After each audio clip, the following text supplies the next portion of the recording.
హృదయపూర్వక వందనాలండి. ఎలా ఉన్నారు? బాగున్నారా?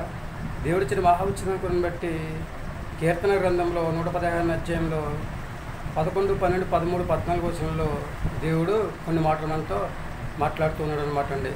ఎవరైతే యెహోవా యందు భయభక్తులు జీవిస్తూ ఉంటారో వారికి సహాయము, వారికి కేలుమై ఉండడని చెప్పేసి దేవుడు తన పరిశుద్ధ లేఖనం ద్వారా చదివిస్తూ మమ్మలను మా పిల్లలను మర్చిపోలేదు, మమ్మల్ని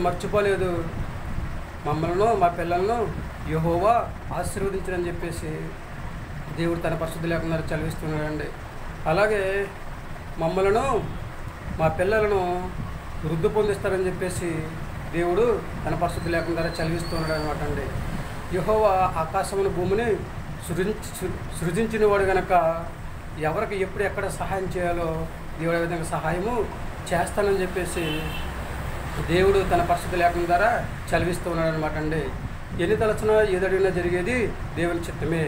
దేవునికి అసాధ్యమైనది ఏది లేదు కనుక సమస్తమును సాధ్యపరిచే దేవుడు మనకు తోడుగా నీడగా సాకార ఉపకారుగా ఉన్నాడు కనుక మనమందరం కూడా దేవుని భయభక్తులు జీవించి మనకు ఎప్పుడు ఎక్కడ సహాయం కావాలో విశ్వాసంతో దేవుని ప్రార్థన చేసి అడిగితే చక్కగా 100% కూడా మన దేవుడు సహాయం చేయడానికి దేవుడు సిద్ధంగా ఉన్నాడు కనుక మనందరము కూడా దేవుని నామములు ప్రార్థన చేసి దేవుని భయభక్తులు జీవించి ఆయన ఇచ్చే ఆశీర్వాదాన్ని పొందుకోవాలని చెప్పేసి ఎంతమంది అయితే ఆలోచన కలిగి ఉన్నారో వారందరూ కూడా తలలో ఉంచండి.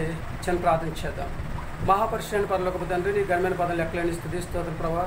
ఎవరైతే ప్రభు నీ భయభక్తులు జీవిస్తూ ఉంటారో వారందరినీ తండ్రి ప్రభు దీవిస్తానన్నారు, ఆశీర్వదిస్తానన్నారు, అభివృద్ధి చేస్తానని చదివించిన దేవుడు ప్రభా నీకు వందనాలు. మేమందరము తండ్రి ప్రభా నీ భయభక్తులు కలిగి జీవించి తండ్రి మాకు ఏ సహాయం అయితే కావాలి తండ్రి ఆ సహాయం తండ్రిస్తున్నాం ప్రభా. నీ దగ్గర నుంచి పొందుకునే యోగ్యతను కలిగి ఉండే యోగ్యతను దయచేయని ప్రార్థిస్తున్నాం ప్రభా. నీకు వందనాలు తండ్రిస్తున్నాం.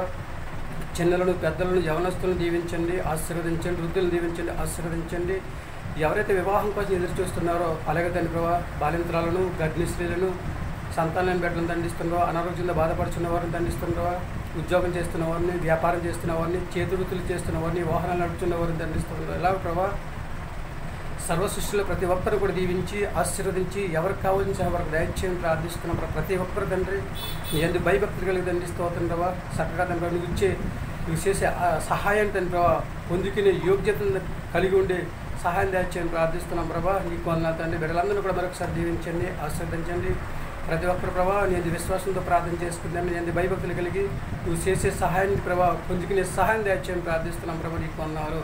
మరొకసారి మమ్మల్ని అందరినీ కూడా దీవించి ఆశీర్వదించి మాకు కావాల్సిన సహాయం దయచేయమని, మాకు మంచి ఆరోగ్యం దయచేయండి, మా ప్రార్థన ఆలకించండి, మా ప్రార్థన ప్రతిఫలం దయచేయండి. మా కొరకు తరగని యేసుక్రీస్తు ప్రేమమైన నమ్మని వేడుకొంచున్నాం తండ్రి. ఆమేన్. అందరికీ వందనాలండి. వ్యతిరేక దేవుని ఆశీర్వాదంలో మీ అందరికీ తోడుగా ఉండును గాక. దేవుడిచ్చిన మహాఉత్సవం బట్టి మనందరం కూడా దేవుని పిల్లలం కనుక దేవునిది భయభక్తులు కలిగి జీవించి దేవుడు చేసే సహాయాన్ని అందుకుని హాయిగా జీవించే యోగ్యతను కలిగి ఉండాలని చెప్పేసి ఆలోచన కలిగి ఉన్నారండి. ఏమంటారు? మీ ఆలోచన మీదేనండి.